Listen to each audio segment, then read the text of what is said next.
everyone. Thank you for joining me today. My name is Kelly Butchert. I am a soul purpose coach and ascension guide.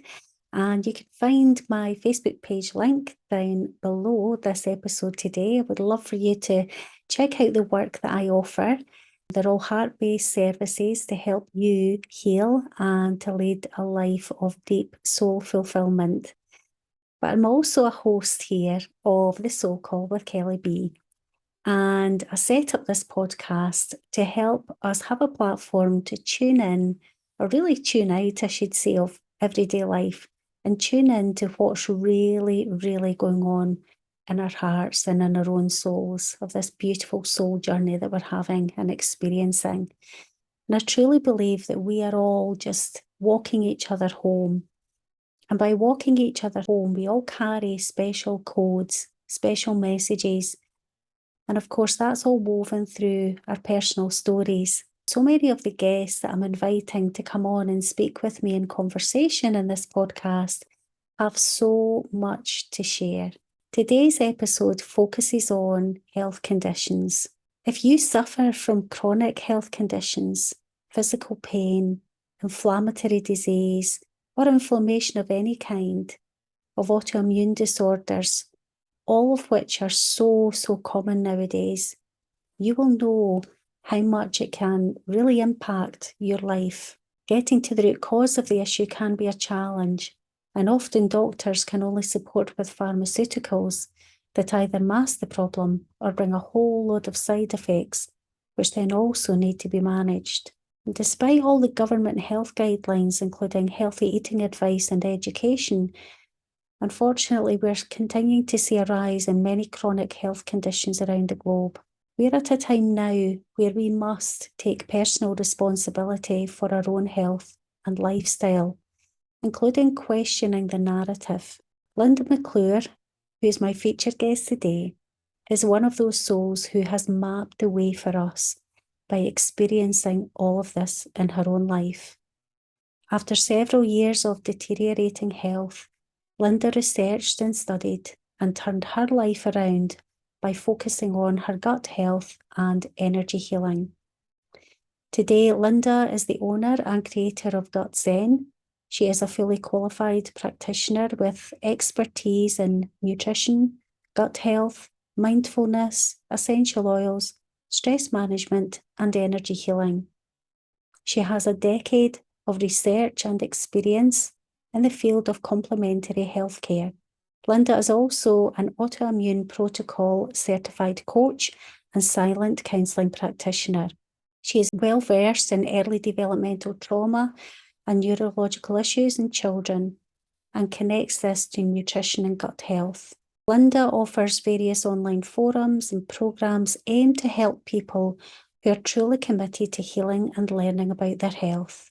I hope you enjoy this conversation with Linda today, and please reflect on your own journey. How much responsibility are you taking for your own health and your own lifestyle? And if you're not, then reach out to a specialist like Linda, check out our links below, and enjoy today's conversation. Welcome to today's episode of the Soul Call with Kelly B. Joining me in conversation is Linda McLure. Linda, would you please introduce yourself and tell us what part of the world you're in? Yeah, well, I'm in Scotland. My name's Linda. I live in the southwest coast, just outside Troon. For anyone that doesn't know Troon, they've maybe heard of Royal Troon, the golf course. I have a hairdressing salon in Troon as well, but I'm also a coach for autoimmune conditions, chronic health conditions, and I bring a little bit of a spiritual twist into that. So much of what you're showing up in service today is embedded in your own journey and your own story, which we're really, I'm certainly excited to hear more about your journey and more about your story, Linda. You mentioned there that you're a hairdresser and you've got a salon in Troon as well. So that's something that you've done for a long time, I believe. Oh, yeah. Too long. I've been trying to get away from it for about 20 years, but it doesn't work. But no, I'm sort of coming out of the other side of that now. I'm maybe a year, I don't know how far away I am from finishing, but yeah, this is the coaching side of it, the nutrition side of it's my goal now. It's my passion. It's my future. This is just the beginning. Yeah.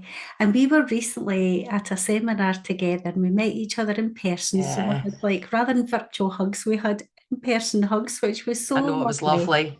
And I just connected so much to you, Linda, and so much to your authenticity and your beautiful story and that journey that you've been on. Now, of being in service for what, 34 years as a hairdresser, you're Yeah, coming into close proximity with people, you're hearing their stories, all about their lives, as well as obviously giving them a lovely hairdo. yeah, And I can imagine there would be a lot of satisfaction in that job. But when we were at that seminar a couple of weeks ago, we were listening to the most amazing keynote speakers. And James McGrath, who is one of those amazing guys that was there, he is a director with Stevie J Productions. yeah, Our beautiful Candice had invited James along that day. And one of the most inspiring things that James was talking about and reinforcing that day was, what is your purpose? What is your why? And so many of us in that room had turned either our pain or our pleasure into our purpose. yeah. And I'd love you to share what your journey has been, because here you are, with your own busy salon, a very successful salon. I believe that you've been a college lecturer as well. Yeah, I was on the bank register for the college for about 7 years, I think. And also a complementary therapist too. So I would love if you could, would you take us on your journey and how you turned, you started off doing something that was pleasurable, obviously your hairdressing, Hmm. but then something happened in your life that then brought you to this place where now you really, really know what your purpose is. And you shared a little bit of this with me on the day at that seminar, and it really, really resonated. So I know that it's going to resonate with so many of our viewers and listeners today who are maybe, doing away in their job, but actually sometimes life throws in a curveball or a challenge and they think, oh my goodness, this is really hard. And they maybe don't know how to navigate their way forward. So your story is one of hope and one of encouragement that Yeah, I hope so. oh, please take us on that journey with you, Linda. It started quite a long time ago, actually, because I always really had a plan. I knew that I wanted to go to university, even though I went to hairdressing when I was young, and I loved hairdressing. I mean, and I still do get pleasure out of it, but it took me all over the world. And I came back and started studying. I'm 50 now, 51 later this year. Oh. And I started studying again when I was about 32. And I went into art at first because that's what was my kind. I was very artistic. And then I realised that it was always that between art and complementary therapies. But at that particular time, I was quite hippie-ish. I've always been quite a bohemian kind of, flair, I suppose. A bit moved around a lot. Didn't really settle down for till I was older, and so I went into complementary therapies with the impression that I was going to work more hands-on with people. But as the time went on and I ended up at university in Edinburgh, I realised that I actually was really drawn to the research, and stress management was became a big passion. Talking therapies, I've always had a real keen interest in people's minds and how it works. And of course, over the years, it's kind of went into how that affects your health. When I was in my early 40s, I had just my daughter, Lucy came home, we adopted Lucy. So I always knew I would bring my therapy business back into some fruition of some kind. I wasn't sure. I had this thing, it's like that, it was like my circle, and it was missing piece.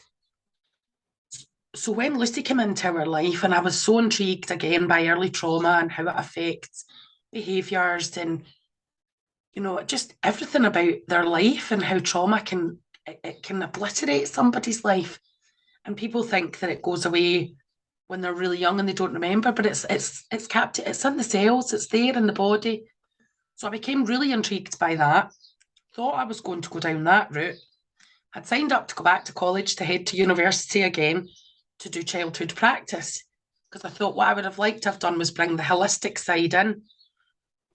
And then I became really ill.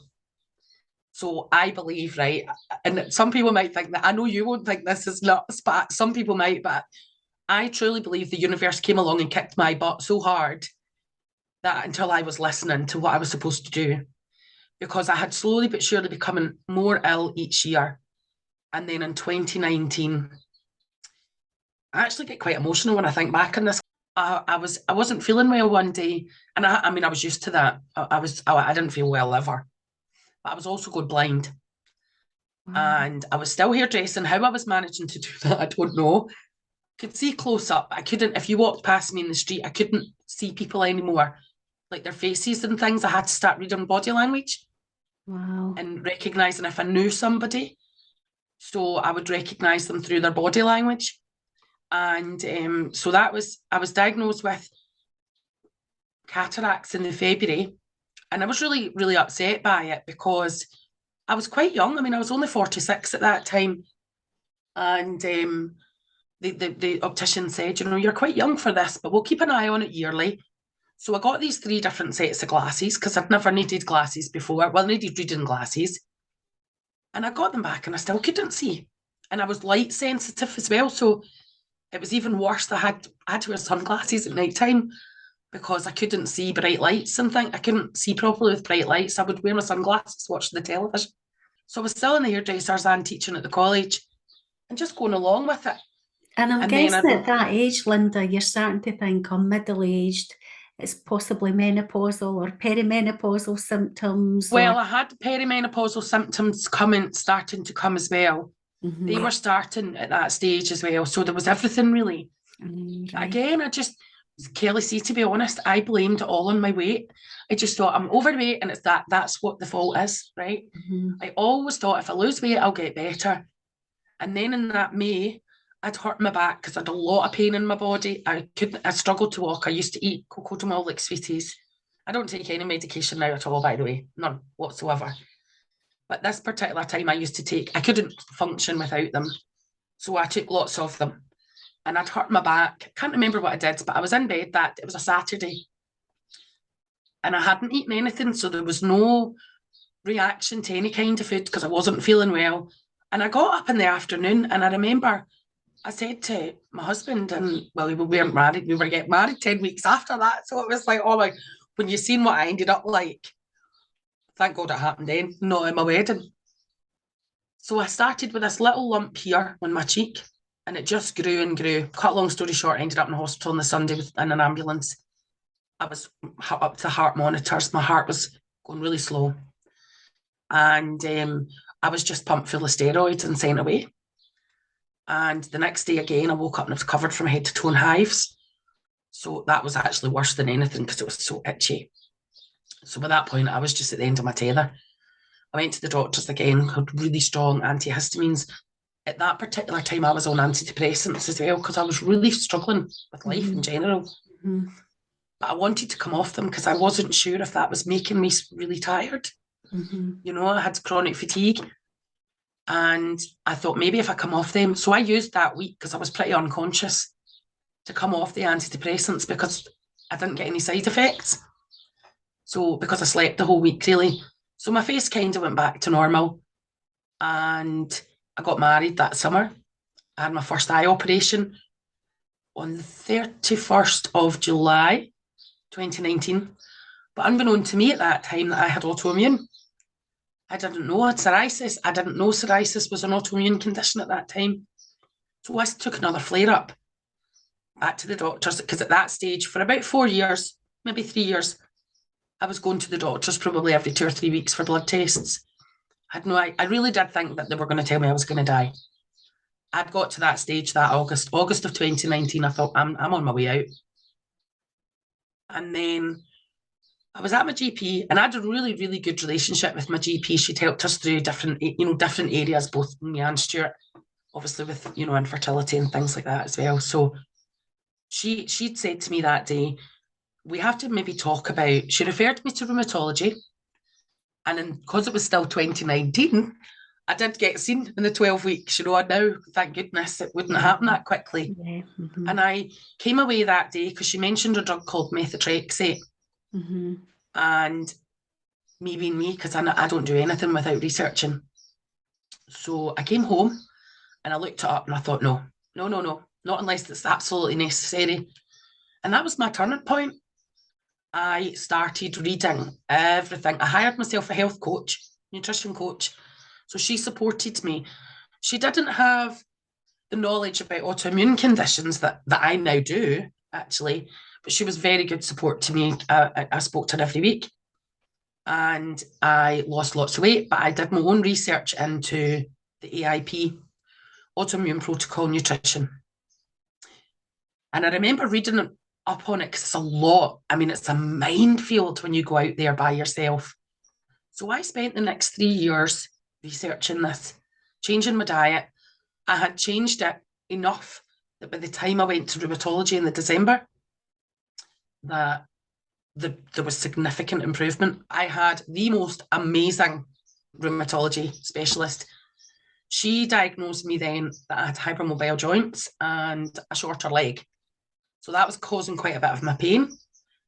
And she referred me to the podiatry. And then she said, whatever you're doing, you keep doing because it's improving you. You're like the perfect patient because people don't normally do this. And I thought, well, that's good. So that really gave me some confidence. And then 2020 came. I had my second eye operation in the January, seen the podiatrist, got all that sorted out quickly, thankfully. And then the lockdown came. And I was like everybody else. I drank too much. I ate too much. I wasn't looking after myself and my health declined really badly again. And then I took charge in July 2020. And apart from the odd slip up here and there, I've never looked back and I've studied now. I added to my qualifications already because I have a BA in Complementary Health Care. So I've got Autoimmune Protocol, certified coach in that, life coaching, silent counselling. We love the silent counselling's changed my world. Yeah, it really has. Yeah, it's amazing. I know there'll be so many people listening to your story and thinking, oh my goodness, maybe their conditions or their symptoms aren't as severe. But when you look at the health of, even when you look back at old photos of like our parents and our grandparents, there were very few obese people. I know. I don't recall any of my grandparents talking about autoimmune disorders, allergies like we have now. And even over the 20 odd year career that I had in education, I was seeing a decline in children's health, generally speaking, Yeah. and becoming increasingly concerned about the diet, the school lunches, and that's a whole other conversation. It was one that I discussed in another recent episode. This is a problem. It's a societal problem. So even though it's your story that we're listening to today, you just need to look around. I'm looking at myself and I'm aware that I've put on a heck of a lot of weight. I've been overweight for a very long time. I've been overweight for about 20 years. And I stopped my HRT in January this year. And something is clearly going on with my body because I've put on another 1.5 stone. Now, I've not changed my diet, but I know that there's something internally that needs to be addressed here. I can help you with that.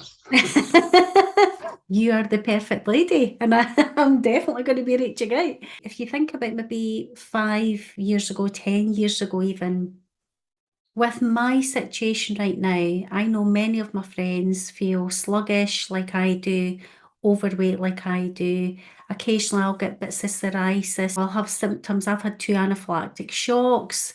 I've had hives. I'll sometimes get urticaria when I go out for a walk. I'm saying to you today that my eyes have been pouring because of the tree pollen outside. So we kind of accept that, oh, I'm middle-aged now, I put on a bit of weight, menopausal, blah, blah, blah, blah, blah. But we're not designed to feel this way. And No, we're maybe not. 5 or 10 years ago, I would have went up to the doctor, said, there's something wrong with me. Can you do some blood tests? I'm guessing the blood tests won't reveal very much. You've been along this journey as well. And then you're left just kind of thinking, right, well, is this it? Is this the best I can do? I'll maybe take some supplements. But what I've learned in more recent years is the importance of our gut health and the That's my biome. biggest passion. Yes. And because you have lived that journey and been really taken down, I mean, you're sitting here, I know that you're saying you've got a wee bit of a cold today. We all get colds from time to time, but you're still looking vibrant and radiating, Oh, thank you, beautiful Kaylee. health, beautiful health. And what I think we need to get back to remembering is that our bodies are truly designed to heal themselves. We shouldn't have to rely, it should be an absolute last resort if we are having to take pills. Now, what you were saying there about I was taking cocodamol like they were sweeties, I can tell you, in fact, I can't even think of anybody in my life.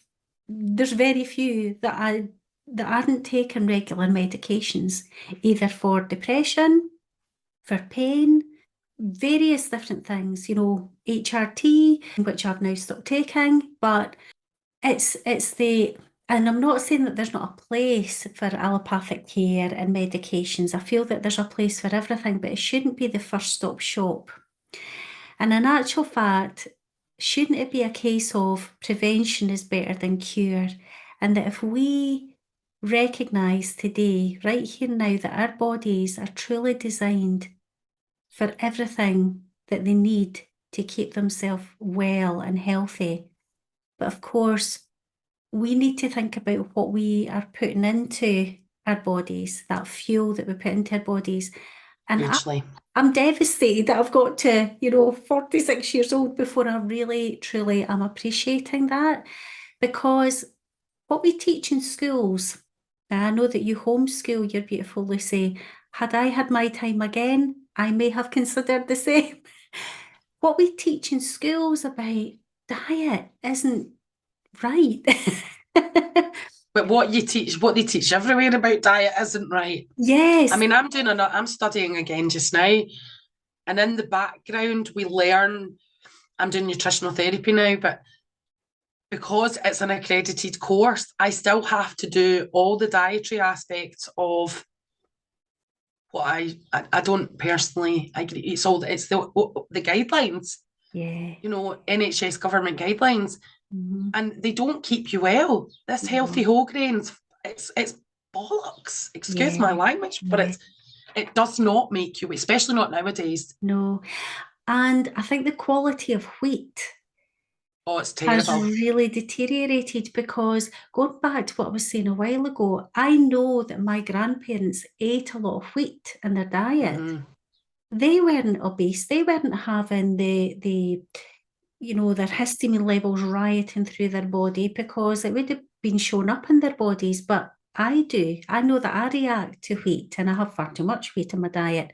Yeah. But I'm going to, just before I get you to kind of go into this a little bit more with us, Linda, because I would love for you to educate us a little bit here as well. Here is one example that I have seen evidenced in my own life. Now, not just as a family have we been thinking about our food choices, but I'll use Penny, my wee dog, as an example. Mm-hmm. Because Penny, we were feeding her, just shop bought stuff, what you would consider to be better quality foods. And my sister has got a dog, it's actually Penny's half brother. And they were feeding their dog a different diet. It's not shop bought, it is a subscription that gets delivered to the door, but it's all freshly made and it's full of goodness. And I thought, that costs quite a lot of money. Mm-hmm. The difference in Penny's brother's coat and his vibrancy, I thought, oh my goodness. So what we did was we thought, right, we'll try it for a year and we'll see if there's any difference. I cannot begin to tell you the difference in the quality of our dog's coat. Our eyes now that we've been feeding her this other food, are so bright. She's so full of energy. She was a bouncy wee thing most of the time anyway. But her coat and the condition of her paws is completely different. So even that has showed me the power of you really are what you eat. And so I am what I eat. So tell us more about, let's start with, what are just some simple things that everybody can apply starting today? What would you give as general advice? Give up gluten. Give up gluten, yeah. Give up gluten. Yeah. And why is that? Most people have a sensitivity to it, sadly. And basically, there's certain proteins in gluten that react. There is in it in lots of things. I do this in my full programme. I've got to watch that I don't get too geekish, because I do go quite sciencey. But basically, some of these proteins, and they're not just gluten, they're in grains as well, and legumes. Gluten's worse because there is a lot of sensitivity to that, and people can go and get, because I've thought about, food analysis, hair, the analysis for your hair, doing the blood tests, but they're not as reliable as an elimination diet. If you do a full elimination, there is nothing, but your body's going to tell you, because it's like what you said, the body is a miraculous thing of healing it. It doesn't want to do you damage. When I first started studying autoimmune, I used the phrase, the body's attacking itself. But I don't do that anymore, because actually it's not. It's trying to protect itself. Yeah. So what happens is there's certain proteins, I'll not go into all of them, but there's one in particular called gliadin. And what gliadin does, there's also what they call molecular mimicry. So it can, say for instance, right, the thyroid, or any depending on which tissue it's showing up that you've maybe got a weakness in, because everyone's different. Autoimmune hits people in different ways, whether it's thyroid, whether it's arthritis, skin, but there's things going on in the body where there's molecular mimicry going on. So the tissue is it's not our own body tissue. It's something like say this gliadin comes along, and it can cause this mimicry within the body tissues. So the body goes in, as it does with the immune system, it goes in to try and take this away, because the body knows it's not supposed to be there. But of course, because it's mimicking certain tissues of the body, it then starts going in, and that's where this attacking thing goes. The body's trying to heal itself, but sadly, it's mistaking the body tissue for these other proteins. And also, the gliadin also promotes the production of something called zonulin in the body. Now we have, in the small intestine, we have I always use my fingers, it's like the wee villi, they move about, and there's the tight junctures, and they're supposed to be not let anything through. However, when the zonulin's produced, it makes these open. So things like grains, some legumes, if they're not prepared properly, certainly gluten, these things are not digested properly. So it's very in-depth, Kelly. I mean, it really is, because it's all about stomach acid and everything. But what happens basically is these tight junctures open, and things get through. And of course, down here's the blood barrier. So when things get through these, they then get into the blood system. And that's where the problem starts, because that's where we start having an inflammatory response. And if it's the inflammation's the cause of all of it. Yeah. If you have inflammation in your body, you need to sort your gut health out. Gut health's the foundation of everything. Yeah. It sorts the mental health out. It sorts the menopausal symptoms out, the hormonal balance. It sorts pain out, everything. Oh, thank you for explaining that so comprehensively. I know that you've not gone as deep as you would like, but that's just given us pick that wee bit a out. really easy way to understand. And apologies if there was any little glitches there. Linda's Wi-Fi's been playing up recently, so I know. I got a wee thing coming up saying it's unstable, and I'm thinking no. So if that happens again, we'll just persevere. That's been a really, really helpful explanation for why we should eliminate gluten. And maybe years ago, the wheat was a different quality. The sad thing about wheat is they've got away with, it's, you know, it's not GMO, it's actually hybridized. Yeah. It's not digestible by human beings. Yeah. You know, And we are constantly told. My mum had a heart attack last October, and she was told to come home and eat healthy whole grains. She thinks her slice of toast with all the seeds in it and the wholemeal bread is good for her. Yeah. And it's not. It's really, and it's very high on the glycemic index as well. It's actually higher than a piece of white bread. Yeah. So it produces a higher insulin spike and a quicker downward spike. Yeah. So it's all very interrelated. This is coming back to the education of what we're told in schools and what the NHS guidelines are.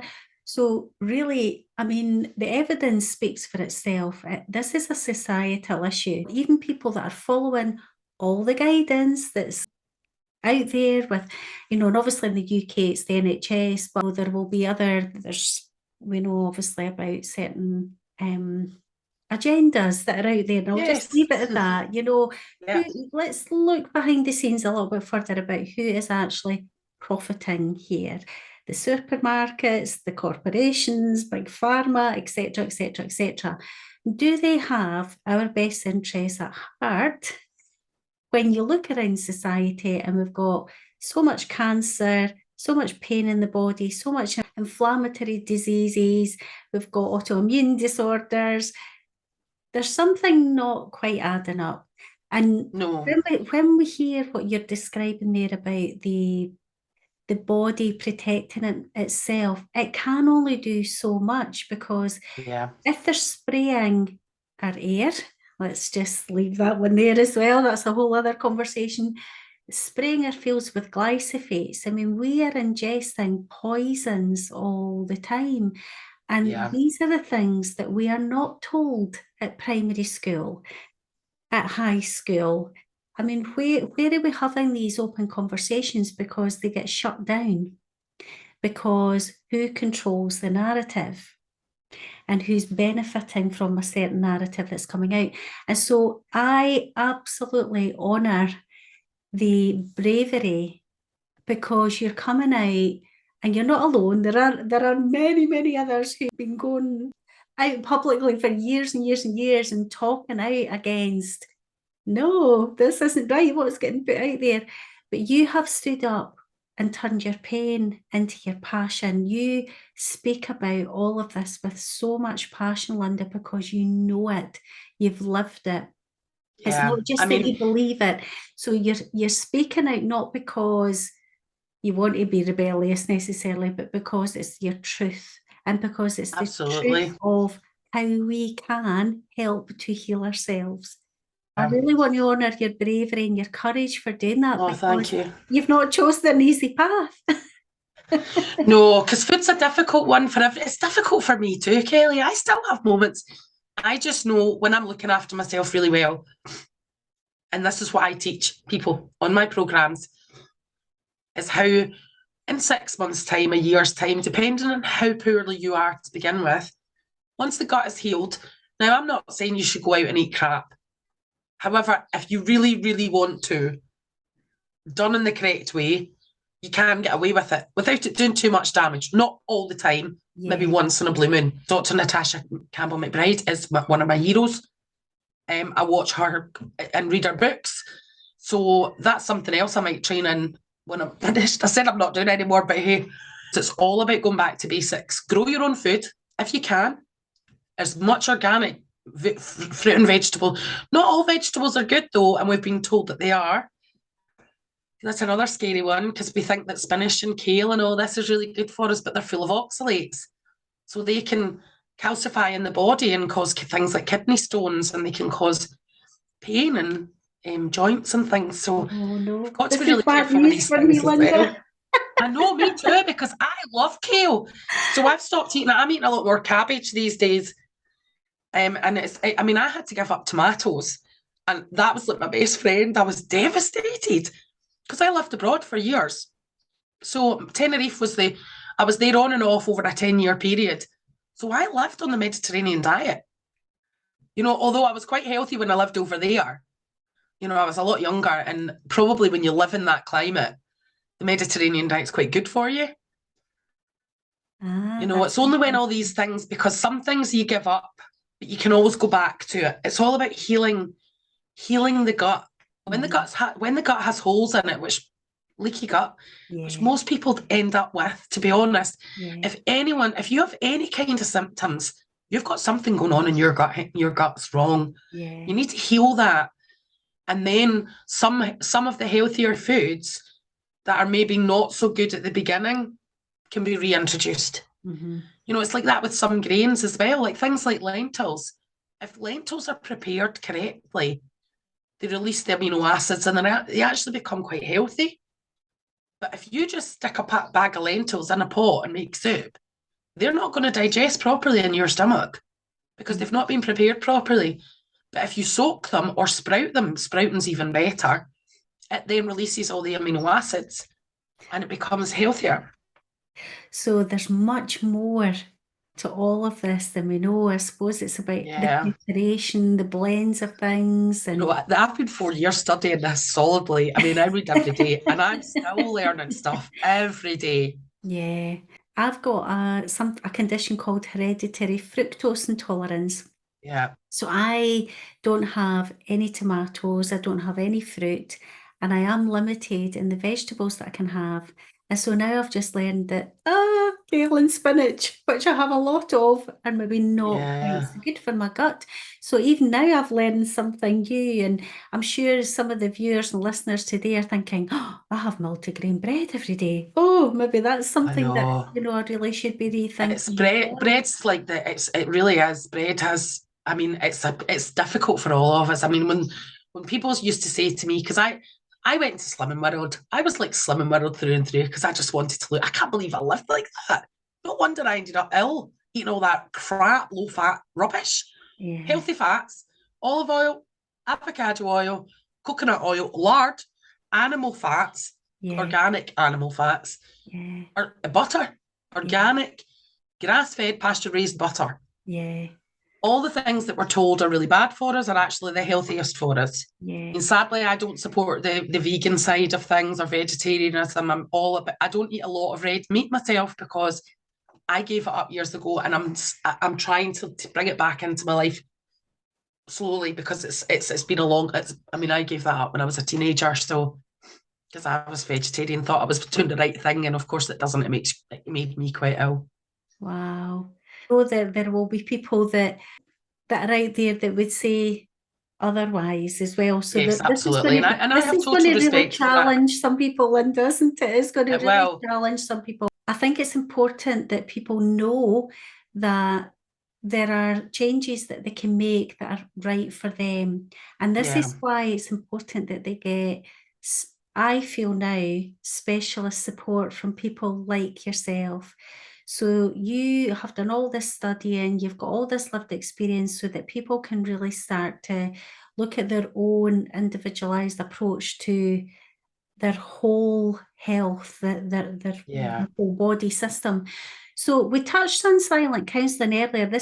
You're talking about the nutrition, and that is clearly the thing that you are super passionate about because it's our fuel, isn't it? Our fuel source. So if we yeah, get that right, then we're off to a winner. But then, of yeah, course, there might be other things going on that we can support our health with as well. So everything's energy. So our food is an energy source, and it depends on the quality of that energy source that we yeah, ingest into our body. But of course, it's not just about what we consume through foods, it's also about what we consume in our environment, how we behave, how we think. There may be suppressed trauma in our life. hmm So you also do other work as well. So I'd love for you just to share a little bit more about how else you support people nowadays. Well, the silent counselling. I mean, I love silent counselling, but I also use the biofeedback scanning as well for frequencies. I don't plan silent counselling always. I kind of use silent counselling in my practice where I just intuitively know just to go straight to wherever Yeah, you yeah, know needs to be done during a coaching session. So I don't always set up an actual silent counselling session because it's more a coaching session. But I can quite often, I've always been very, very intuitive anyway. And I'll quite often feel their emotions coming before they do. Yeah. So I'll just go straight in, whether it's under the nose or at the eyebrows and things. But for me, when I did my training, because I still held a lot of grief surrounding baby loss, and I couldn't believe what happened when I was training, because, you know, with the thumb and you're letting go of your grief. And I was broken and I was sobbing. And of course, I'd done my makeup because we were on Zoom, and I'm thinking, oh my God, look at the state of me. The next day I was in the salon and I was speaking to somebody about the training. And for the first time in 18 years, I started talking about my baby loss without feeling like I was being strangled. And I thought, oh my God, it was gone. The memory's still there, it's still sad, but the trauma attached to it was gone. And this is the power of energy medicine, and silent counselling, as yeah. we're both trained in, is a beautiful modality to really support that and really get to the root cause of a lot of the, maybe how we're feeling, or feeling blocked or feeling low, and we're not quite sure why that is. So it's amazing for that. But you mentioned also that you do this quantum frequency healing as well. That's another beautiful I love it. healing modality, you know, that I've experienced too. Really, really supports the whole It's body. totally energetic. Yeah. You know, I'm not, you know, people say, how does it work? And I'm like, well, we're all energy. Yeah. Everything in life is energy. Yeah. And if we connect to that, it's, well, you know, I mean, it's just amazing. Yeah. And it does change. I mean, I've gone from someone who probably, I know I talked about things too much. You know, if something was wrong, I would phone my friends and blah, blah, blah, blah, and turn it into the big drama that it would become. Now I just sit quietly and say to myself, right, why is that bothering you, Linda? Yeah. What's triggering you here? What do you need to work on? What's needing to come up? Mm-hmm. And quite often, more than not now, it might take a day or two, it might be quite quick. I'll work through it energetically. Mm-hmm. I'll put my frequencies on, or I'll do a bit of silent counselling on myself. And quite often that release will come, Mm-hmm. and it sorts itself out. And I've realised quietly, without this big thing, you know what the issue is. Truly life-changing, isn't it? I can't begin to express how much it has changed my life and changed the lives of many of my clients as well. Linda, this has been a beautiful conversation, hearing about your personal healing journey back to health and wellness, and to hear about how you have turned that pain into your passion. And I know that everybody will feel your heart in this conversation and really feel the difference actually in my life is to step in and make the changes, and I have the power to make those changes. But if they don't know where to start, of course, they can reach out and work with you. I believe you've got a membership. Is that up and running now, Linda? I've done it in this way. I would have loved to have worked one-to-one with clients, because I've got a full, pretty much signature 12-week programme written. However, because I've started home educating, it's not quite possible at the moment. So I've got 2 packages on offer. I've got one that just there's a lot of content in it. It's a monthly subscription, but I wouldn't say that you'll get enough out of it in a month. I'm talking that it's still cheaper. It's much cheaper to do it this way for a full year than it would be to do 12 weeks one-to-one coaching. It's all the stress, sleep and hormones program in there. And because the two work together, you know, I've got my Reset Your Gut, Reclaim Your Health program in there. That takes people through the full elimination. It's very educational. And then I've got my online forum. It's not on Facebook. It's all attached to my website. And in there, I'm just going to be available like Tuesday to Friday, you know, and just be there and answer questions, support people. We'll do a couple of live webinars a month, question and answers, education. I want to probably take people through and introduce them to things like silent counselling, and we'll do that in group chats and all the rest of it in webinars. And really, and then the other one is exactly the same. They get the same, but they also get the frequencies with it. And they'll get a 30-minute one-to-one with me once a month.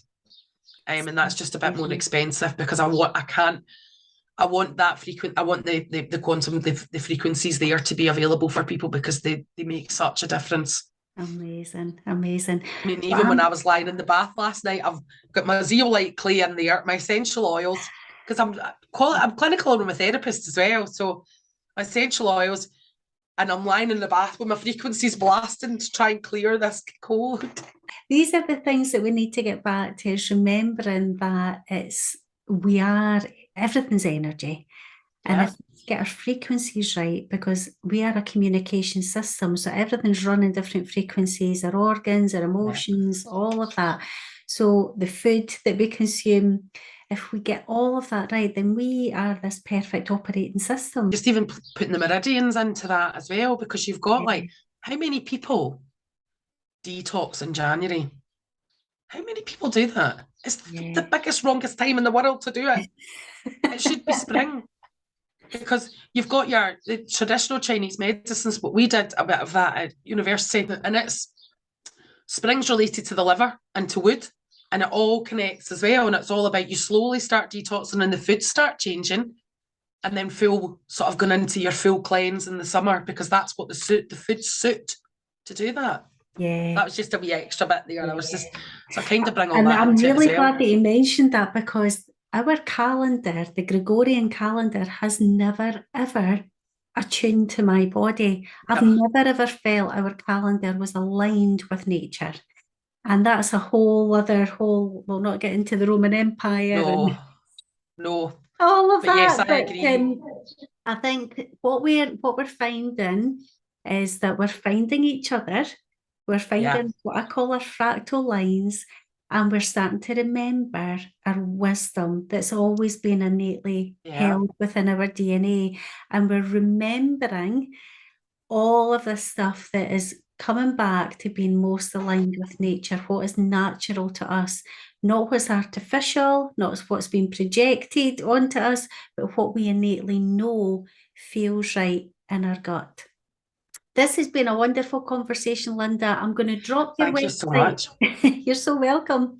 I'll drop your website link down below. So people, please check out Linda's website and check out her options to work with her as well. And I hope that you love yourself enough to give yourself this gift today, to get on your journey back to wholesomeness and health, and start to really tune into your own body through the support of people like Linda, who really does know their stuff, and they're maybe being a bit controversial, and it's not quite what the narrative is out there, but this is from a place of deep knowing. It's not that it's been just learned through a degree. It's you've got this lived journey, you've done all your own personal research, and you're bringing in a blend of all the complementary alongside the allopathic, that it's all coming back to what's truly aligned with nature. Thank you so much, Linda. I'm sure we'll speak thank again. you, Kelly. It's been a pleasure. It really has been lovely. I love chatting to you anyway. So lovely. Thank you so much for having me. Oh, you're so welcome. And thank you to everybody for listening and tuning in today. Bye for now.